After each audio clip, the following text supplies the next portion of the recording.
I remember when I started my business, I had to ask somebody, I'm like, my P&L looks really good. How come I don't have any cash? What's going on here? And then they explain it to me, and it's, oh, okay. And so now, honestly, balance sheet and P&Ls are great, but my thing that I look at every week is a cash flow statement. I want to know where the dollars are going. I want to know when dollars are coming in. And then that's my gauge to determine, okay, let's move on and on. Are you a scaling SaaS founder? Ready to make the leap from leading a team to leading an organization? Join us each week as we refill your think tank with actionable tips and strategies from great business minds you know and those who don't know yet. This is SaaS Fuel with your host, 5-time entrepreneur, SaaS founder, and globetrotting adventurer, Jeff Maines. Welcome back to the SaaS Fuel podcast, where picking a karaoke song is just like building a business. Go big, own the stage, and pray nobody posts the rough parts online. I'm Jeff Maines. I help B2B SaaS founders like you grow from traction to scale. Here, growth is more than just numbers. It's about crafting a future-proof company, premium valuation, and leaders who build a business of significance while living epic, adventurous lives. Why do some businesses do awesome while others barely survive or worse, just collapse entirely? It's not always about the product, the market, or even the funding. Some great funded companies don't last. But more often than not, it comes down to leadership. Great leaders don't just set goals and track metrics, they define value, inspire teams, and create cultures where people want to contribute, not just sit around and collect a paycheck. But here's the catch: leadership isn't just about strategy, it's about emotional intelligence. If you can't read the room, navigate challenges with resilience, or build a team that truly buys into your vision, growth is completely an uphill battle. In today's episode, we're breaking down the key traits of transformative leadership, why emotional intelligence is your secret weapon, and how defining real value in your business can be the difference between scaling sustainably or burning out or blowing up.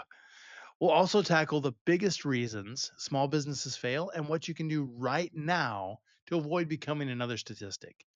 If you're ready to level up your leadership, build a business that actually works for you, and create a lasting impact, this episode is just for you. Let's get into it. Our founder on Tuesday was Lucas Lovell, VP of Product at Paddle. He shared how SaaS companies can optimize their payments infrastructure for global growth, from sales tax compliance to localizing payment options and leveraging payments as a strategic growth lever. Lucas broke down key insights that every SaaS founder should know. And our expert guest last week was John Horn, CEO of Stub Group.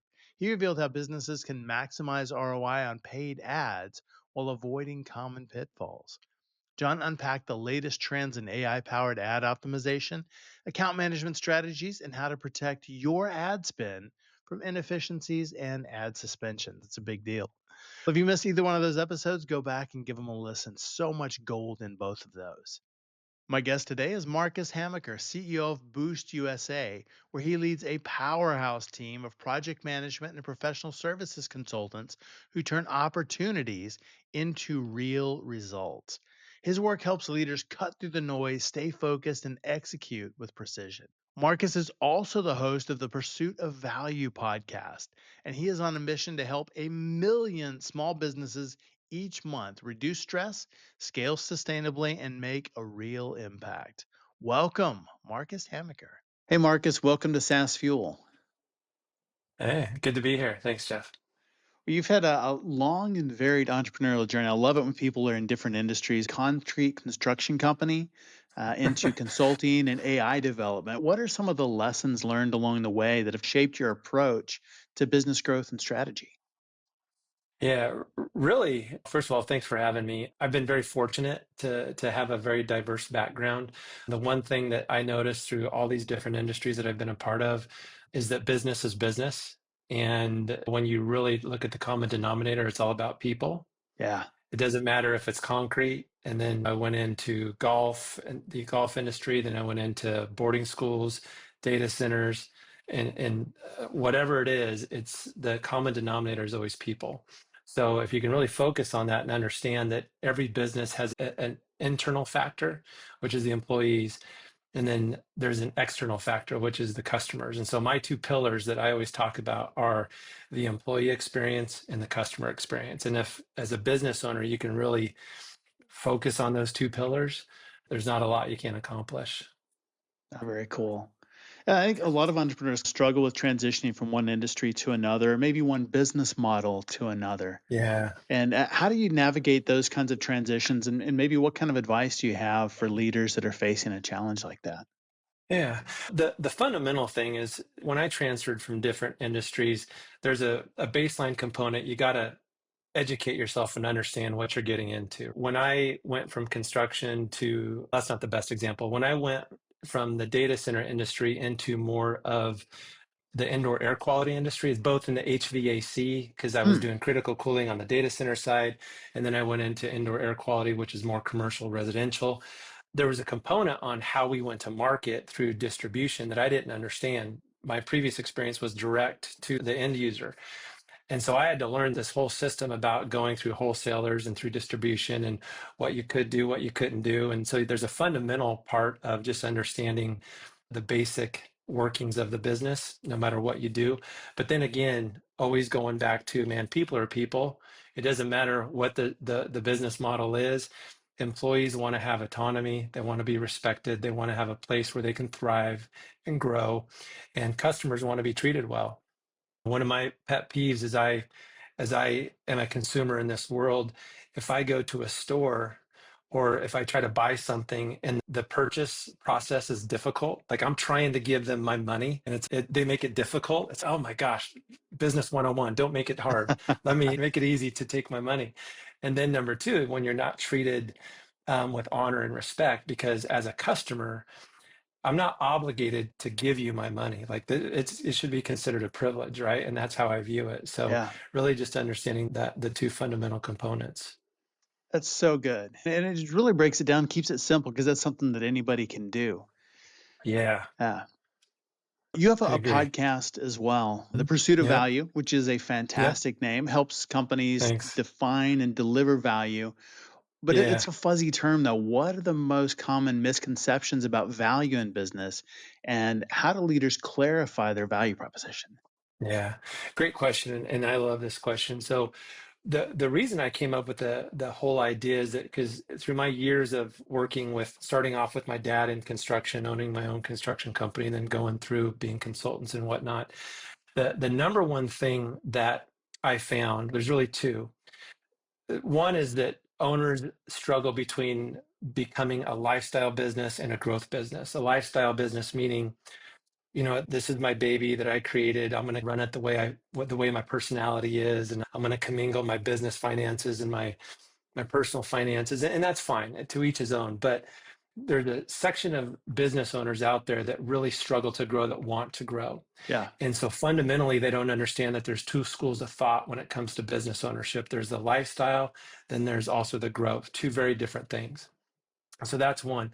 And then number two is truly understanding what is valuable in your business. So the business that I'm in right now is there's a few things that are very valuable. In another business, it might be something different. So whatever that is valuable to that business owner, and I'll give you some examples. So when I owned my construction company, I was growing really fast. I hit the market at the right time. I had a good business model and I was growing very fast. But I got really pinched in, I was out on the job site all day. I would come home, I would have to do invoicing, pay the bills, do estimates, and do all the administrative stuff. What became most valuable to me in that moment was I needed help. Okay. So, what does that mean to me? I need to write a job description for an administrative assistant. I need to find an administrative assistant, hire that person. Then I need to take the time to train that person so I could duplicate what I was doing in somebody else. Mm. And that component is super valuable. What happens, though, in small business specifically is that people get so caught up in the day to day of putting out fires and meetings and all this stuff that they miss that one truly valuable component that could help take their business to the next level. So when I hired that administrative assistant, it was hard. It took time. I had to give up trust, all this stuff that goes along with giving things over to somebody. But you know what it did is it completely freed me up to spend more time with my employees that are on the job, coaching, teaching them, it gave me more time with customers, bidding more work, bidding bigger jobs, and I fundamentally grew my business from that point on. That's what I'm talking about, really pursuing value each and every day. So for each business, it's going to be different, right? It's going to be different from a manufacturer to a service company, from a small business to $100 million business. But fundamentally, for the owners slash leaders, they have to understand each day when they come to work what is truly most valuable to me this day that I can move my business forward. And it's going to be different for each person. But that's where that came from. And that's really what I'm passionate about. I like that a lot. That really is value. And you mentioned lifestyle business versus growth business, and I think those are Hmm. two different things. One of the things that we try Hmm. and do is blend that into what I would term lifestyle empire, Hmm. and that you're building it is a growth centered business. You're really Hmm. focused on growth, but it's not growth at all costs, like all personal cost. Right, That you still have a right. life outside of that. I think that's some of what you're talking about in training other Hmm. people because Right. it keeps you from being sucked in and completely consumed by the business because you have other people that are functioning in those roles. Yeah.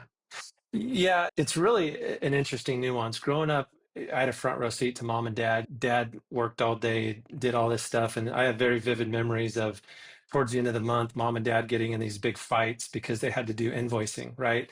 Dad didn't communicate what was done through the month and transfer that information to mom so she could create the invoices and send them out to the customers. And I'm watching this as a kid and I'm like, man, it can't be this hard, right? It can't be so hard to transfer information from one person to the next.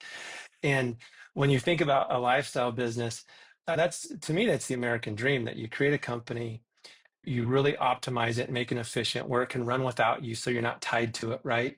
That's truly the epitome of a wonderful lifestyle in terms of business. But there has to be a component to where your business can be autonomous without you, so you have even more freedom in lifestyle, Yeah. and yet the business still grows. And what I found is that there's a ceiling that a lot of smaller companies hit at certain revenue numbers. Usually it's like a million, three to Yep. 5 million, and 10 million is a big one. To get past 10, that's hard. And it's typically because the owner hasn't changed his paradigm on how to run a business. And I'll give you some examples. If you started your business just on hard work, a legal pad, and a appointment book, that's going to be really hard to scale to $10 million Yes. because you can't transfer that way of business to three other people, right? And if you're a guy that doesn't really like computers and you'd rather just pick up the phone and meet face to face, that's great. There's a role for you in that business, but it's going to be a struggle for you to be the CEO of a company that's doing $5 to $10 million a year Yep. because you can't scale that system. So that's really what I'm talking about, is that there's a fundamental way to scale and grow where you have to change your way of thinking. It's absolutely a mindset shift. The things that get you to 1 million or even 3 or 5, completely different. You can't Yeah, just do more of big the time. same thing to get to 10, Yeah, which is right. logical. You'd think that you just do more of it, but that's not the way that it works. So what mindset shifts do you think are necessary for entrepreneurs that do want to scale beyond 3 or 10 million in revenue? Yeah. Yeah, it's a great question. What I've seen and what I've experienced myself is that we as people tend to limit our thinking. Like one of Yeah. the things I used to say all the time is, man, there's never enough time in the day. And I would say that and I'd feel a little guilty about that saying. And I'm like, is that really true? Is there not enough time in the day? And then I'd look at, okay, how much time did I scroll? How much time Yes. did I swing my golf club in my garage? Right? It's like, so you really got to think these limiting thoughts through and really get honest with yourself. I think if my advice to any entrepreneur, any leader is, man, you got to be able to look in the mirror and look at the boogers in your nose and the blemishes on your face and be willing to do something about that. So number one, you got to be honest. But it's really just understanding that the way that we think, so a man thinketh he Yep. is really the limiting factor. And it can be as simple as, you know what, I trusted somebody for and I trusted somebody before and I got burned. Yep. I can't trust anybody. And okay, if that comfort is more important to you than you growing your business, that's great. But stop complaining that you can't grow your business because Yeah. that's not true. So No, so good. And I've said that 100 times before too, not enough hours in the day, and it's Yeah. ridiculous. It's just not focusing on the right things in the hours that I Yeah. have. We all have the same amount of time. Yeah. Yeah, just Yep. not doing the dumb things and really focusing on the things that matter. And if I can do that even half the time, it's probably going to do a whole lot more than all the other Yeah. time that I spend on everything else. Yep. Absolutely. Yeah. Agreed. What are some effective growth strategies you've seen small business that they adopt and achieve sustainable success? Yeah. That's it really is going to depend on the business, but I think fundamentally that if the owner can sit down and really write out what he wants his business to look like in a year and 5 years.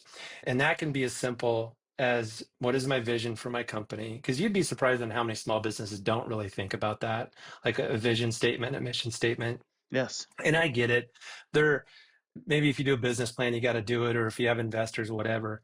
But if you don't have a North Star every day, like, why am I here? Yeah, I've got transactions and I got employees and I got to do this stuff, but that's really superficial. There needs to be something at the core of the owner that says, okay, I'm doing this for this reason, for this purpose to accomplish this thing. And if you can take all of this noise and focus it down into this point and this purpose, to me, that's where growth starts, because now you can see the horizon where you want to go. And then you can go, okay, how do I get there? Step one would be, okay, I got to manage my time better. I got to actually use my calendar. I got Yep. to be disciplined. So it's the little things to me that go to the growth, because I believe that when you look at the statistics, that what is it, I think it's 3.5, 3.2 million new businesses start each year in the US. Well, Yeah. 30% of those are going to fail in the first 2 years, 50% in 5 years, 70% in 10 years. I don't think it's because people are starting up millions of stupid businesses. I think it's because they're starting up a business, they get going, and then they lose their compass on how to Yeah. get there. Then things snowball, poor decisions based on poor information. And if you don't have a component of a mission when it comes to making a financial decision, I remember in my company, when I had construction, I thought, okay, I need to buy a tractor. I need to buy a track loader where I can produce more and I don't have to wait on an excavator. So I went out and bought one. It was a great decision. While I was growing, I need to buy two. I need to have another one. And so I bought a third one or a second one. And then I started thinking, I need to buy a track hoe. I need this. And so I went out and bought that thing and it sat. But because Mm. of my old way of thinking and not really thinking strategically about buying these pieces of equipment, I made a purchase that was really dumb. And that held me back because I outlaid that capital I could have used to hire more people and focused on something that was really working for me, as opposed to trying to do something new. And so I think it's just super important that you have focus, and that's how you grow. It's through focus.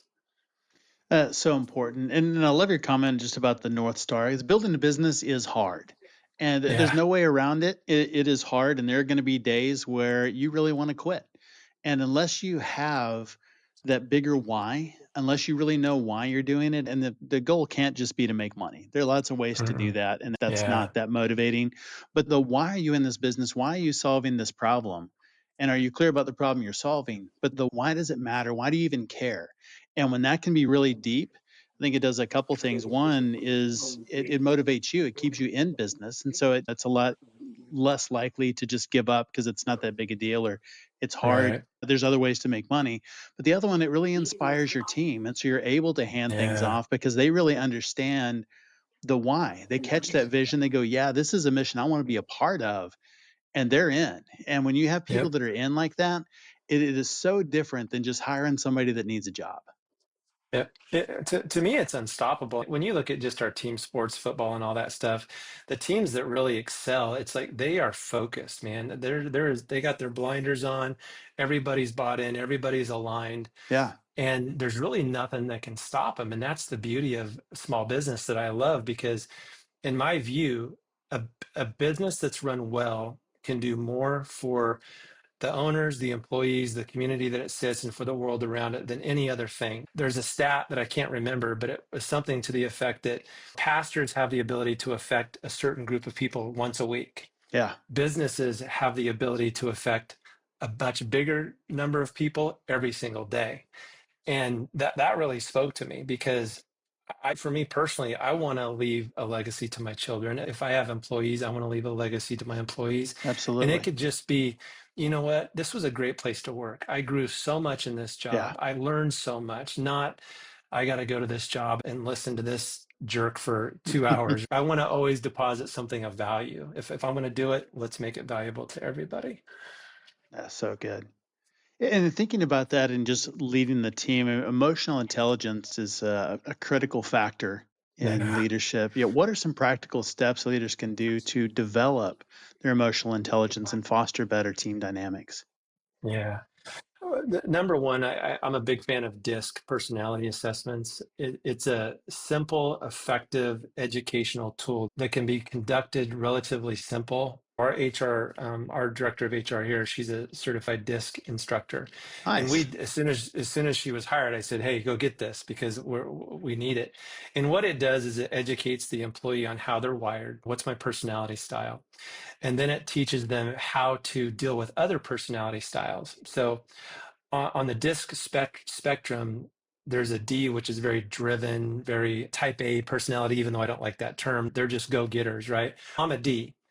I need to understand that there are S's and I's and C's out there. The C's are very critical thinkers, very conscientious.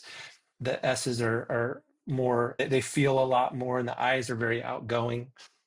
So as a D, I would have a tendency, especially when I was younger, is my personality would run people over. Hey, let's go. We got to do this. We got to do this. Yeah. And people don't always receive that well. And so there's just a fundamental understanding of how I think I am doesn't always translate to how people see me to be. And that to me, that's emotional intelligence.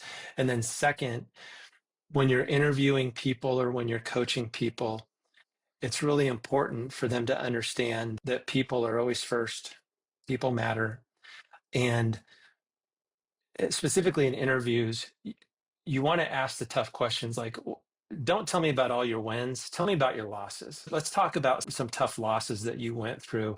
Because to me, the resilience factor in an employee is really critical because if you're resilient, you're showing me that you're also capable. And if you're resilient and capable, more than likely you got some wisdom attached to that too.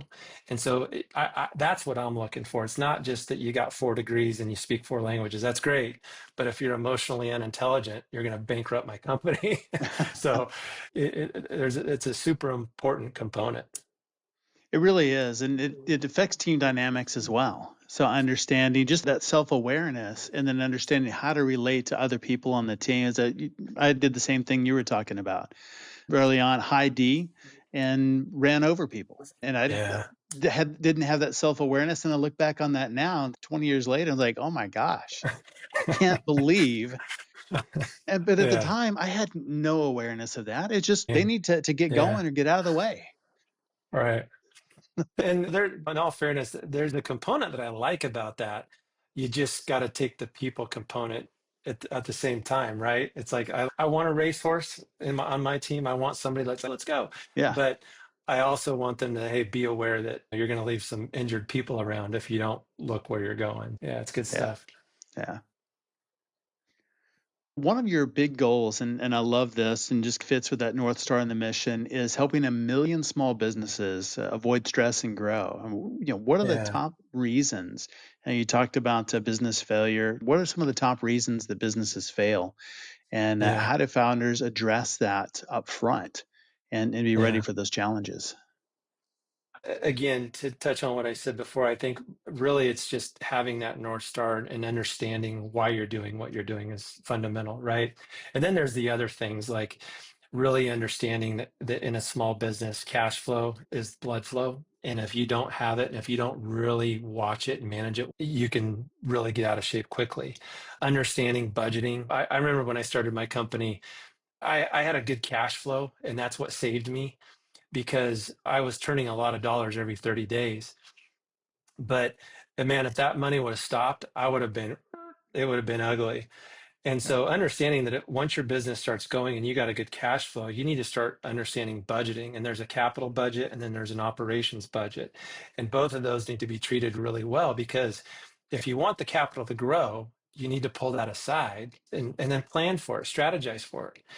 And then operationally, you can't just have these open-ended expense accounts because you're growing and you're moving. I remember when I was growing my construction company, I I was moving so fast that like I would set up my one of my guys' trucks so they would go out and be productive. And he's, oh, I don't have a level. And I'm like, I've bought like 10 levels this month. Like, how is that even possible? So I'd go out and buy another level.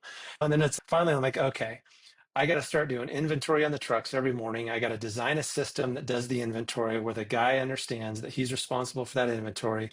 And so there was just all these little things. And so one of the things that happens is all the little things add up to be a very big thing. And in small business, I think that's why a lot of failure happens, is because it goes so fast and it can get out of control so quick that you wake up one day, you can't meet payroll, and it's, oh man, how come I didn't see this coming? You probably could have seen it coming 3 months ago had you been monitoring your cash and your expenditures and stuff like that.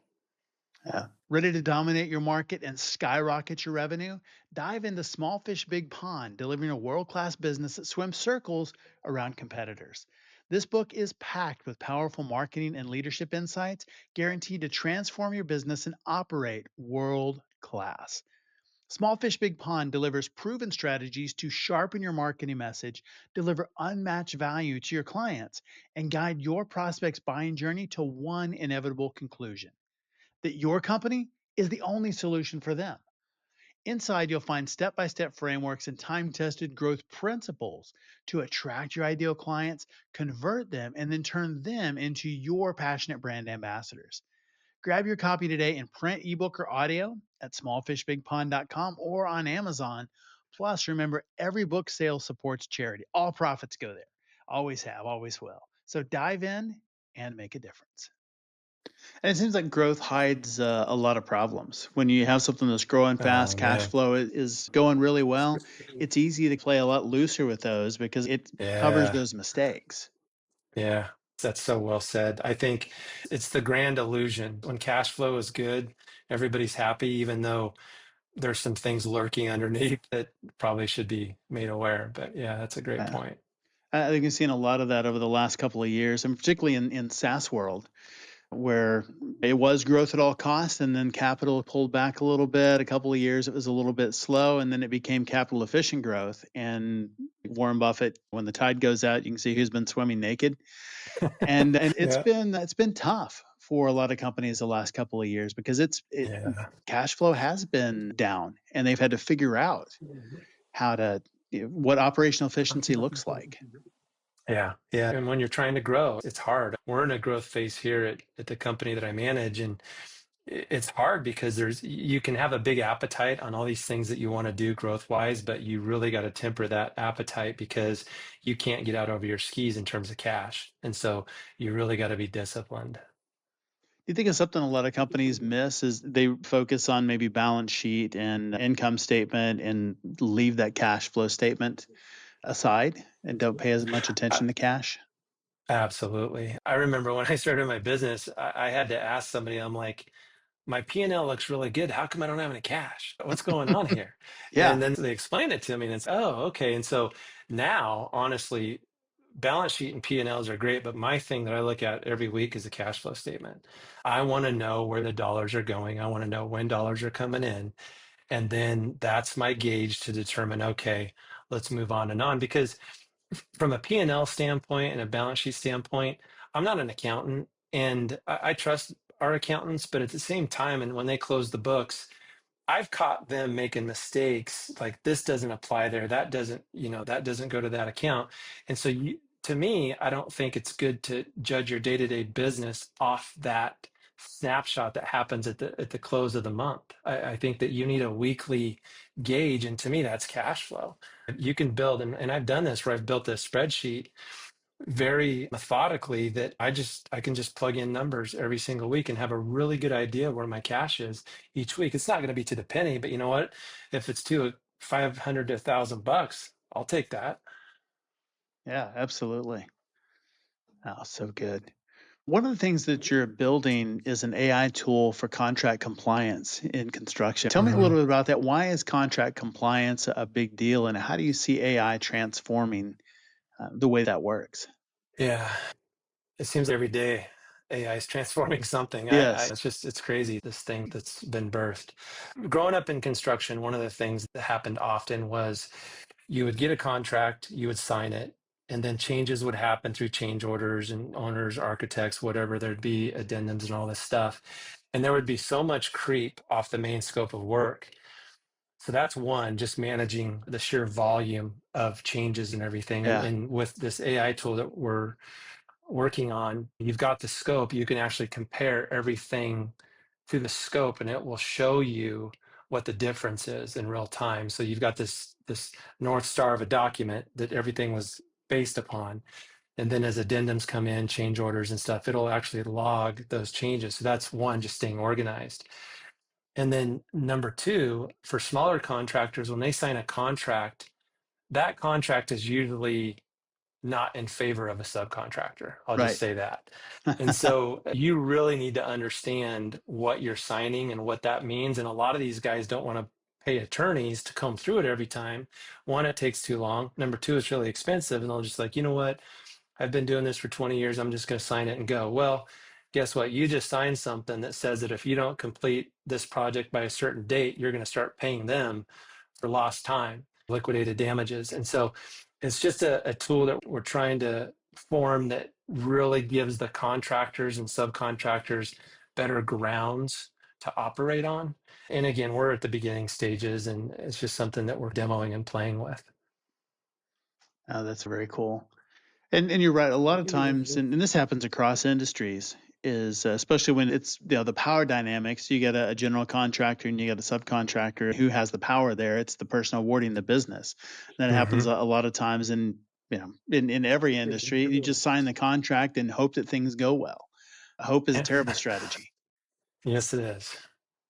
Yeah. How do we identify the right use cases, and maybe how do we implement tools like that to make sure that we're doing things well? You can use this as a use case and Right. them adopting something like that into their business. Yeah. That's a good question, but it's a tough question. When I was in construction, I I gave in to the fact that I didn't have a whole lot of authority as a subcontractor because I did concrete work, right?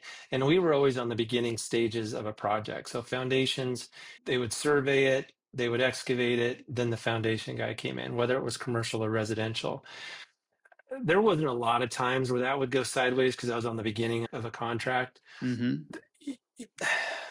I don't know that there's a lot that you can do because here's how it works is you got the owner who's got a contract with the general contractor because the owner's putting out most of the risk, right? Yeah. Then the general contractor is going to transfer that risk to all the subcontractors. And then you get architects involved and owner agents, and there's just this giant mess. And in the construction world, the biggest cause of litigation is change orders. And it's because people don't document change orders in a way that is efficient. A lot of GCs don't have solid change order management. Yeah. And so it's just this trickle down effect. And I don't think I'm answering your question, but I think is you just have to learn to find a way to do business where you can be comfortable and still sustain. And there's certain contracts I didn't sign because they were that thick and it was a small job. It's what the heck's that all about? And then obviously just doing work for people that is always safer. But Yeah. yeah, it's a tough one.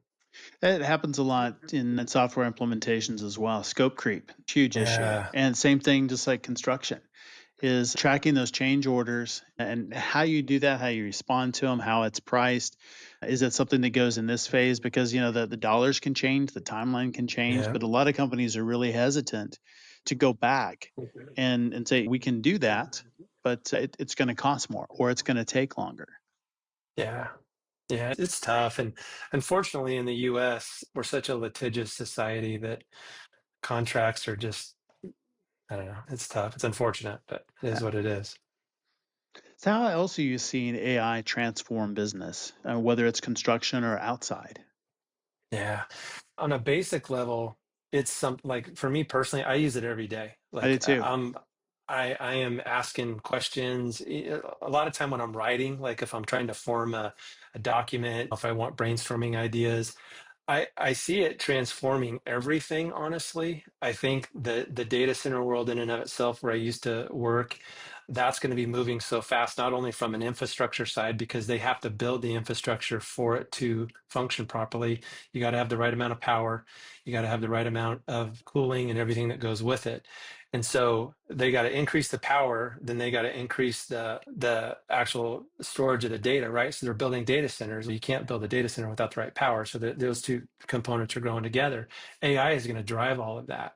And for small businesses, I think for right now, it's just understanding what it is and how you can use it in a safe way. I think there's a lot of misinformation out there about AI and what it does and what it can't do and if it's safe or not. And I think that just for a small company, find something that you're struggling with internally, operationally, and then try to find a use case for it. And that's what we do internally. And then with our clients, we're always looking at how can we help them with digital transformation.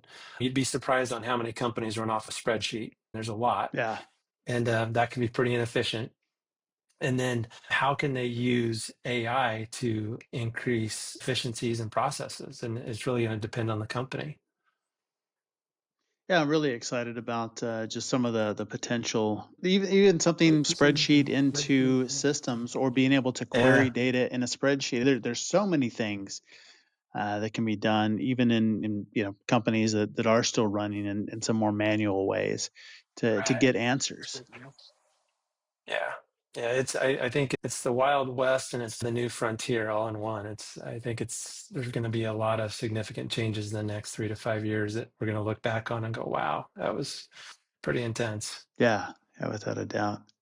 You talked a little bit about using business as a force for positive change. And Hmm. let's talk about that some more. But what does Yeah. transformative leadership look like in practice? How do leaders Yeah. inspire that in their organization so that everybody is thinking that way? Yeah. My opinion is that as a leader, if you can communicate your heart for that to your employees and let them know that you're a person that cares about this, I think that's fundamental. That, you know what, we're not here just to clock in, clock out. We're not here just to make a paycheck. There's more to it. And I tell my employees all the time, man, I want you to want to come to work, number one. Yeah, When you're here, I want you to want to contribute. That's super important. And when we're interviewing people, or even when we hire somebody and I sit down with them for the first time, I lay out pretty transparent what my expectations are, that culture is king. Don't mess with our culture. I want you to thrive. I want to know that you want to grow. So let's talk about how you can grow. And so putting the employees in a position that says, you know what, it's not me, the leader, that's going to be your ceiling.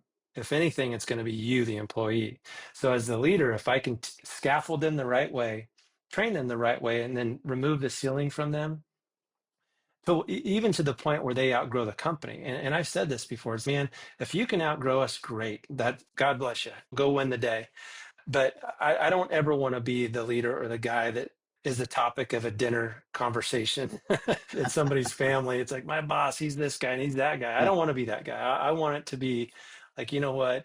I learned so much from Marcus, or I learned so much from that job. And I'm where I'm at today because they gave me a chance.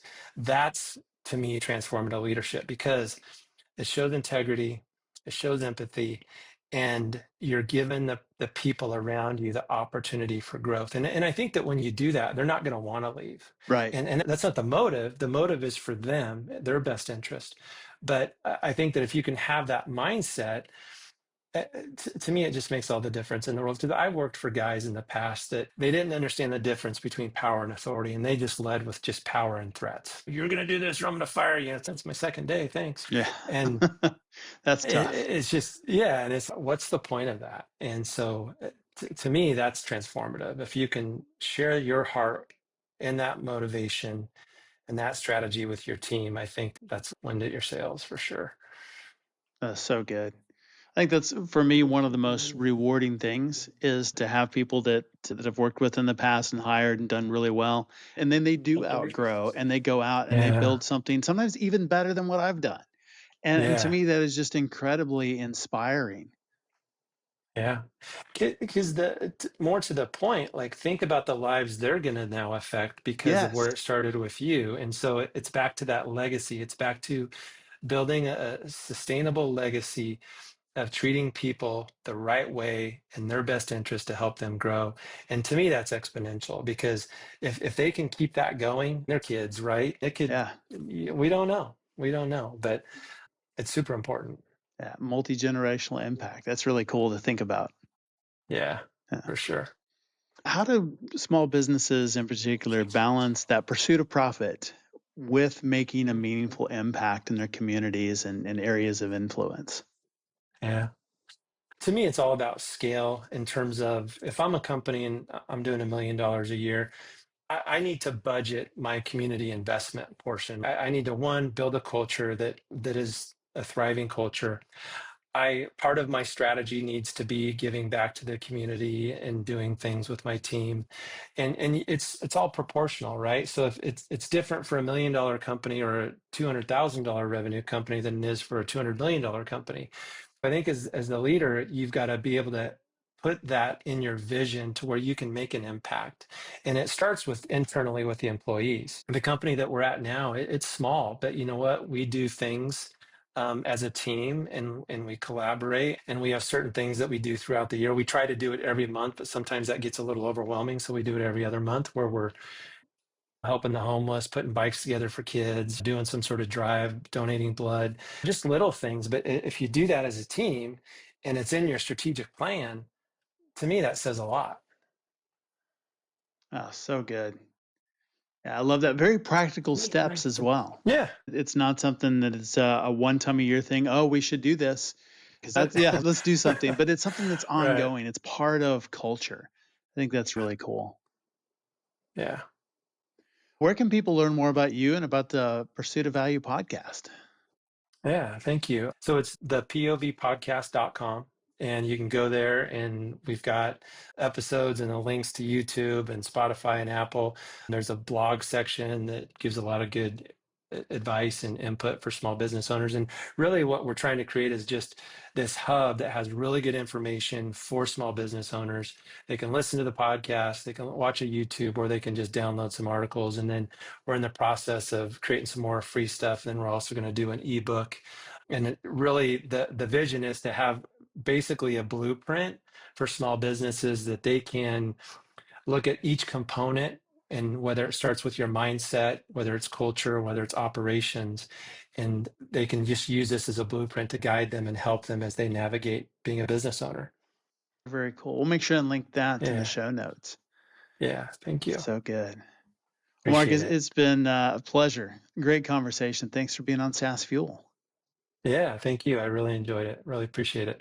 Thanks again, Marcus, for coming on the show and sharing your insights and resources. You can learn more about Marcus at povstrategic.com. As always, all links, highlights, resources, and full show notes are available at saasfuel.com. And be sure to check out our channel on YouTube as well. It's at Champion Leadership. Thought Leaders Share. I bet that's you. Share this episode with your mentor. I bet they'll like it just as much as you did, and they'll probably get a few things out of it. It'd be a great discussion point as well. Everyone who shares this week gets an AI-powered assistant equipped with Future Vision that politely tells leaders that's a terrible idea before you announce your next big pivot. I'll tell you, I probably could have used that a time or two. Anybody else out there? What if your sales team could hit ambitious targets with minimal headcount and maximum efficiency? Join us next week as Frank Saunders, founder of SalesForge, reveals how he built a multi-million-dollar business in just 1 year, leveraging big data to optimize pipelines and drive results. And next week on our SaaS Fuel Expert Series, 1 week from today, we have Peter Beignet, principal consultant at Intercept Scale. We'll be here to explore how AI-driven marketing strategies are fueling the growth of mid-scale tech companies. Peter is an expert in remote leadership, and he'll share the insights from his book, Leadership Anywhere, on how to manage teams effectively no matter the location or time zone. So I'll see you next time, and as always, enjoy the journey. Thanks for listening to SaaS Fuel. Full show notes for each episode, which includes a summary, key takeaways, quotes, and any resources mentioned, are available at saasfuel.com. Be sure to follow and subscribe wherever you listen to podcasts. And if you're enjoying the content and getting value from these episodes, please leave us a rating and review at ratethispodcast.com/SaaSfuel. We'll be sure to read these out on future episodes.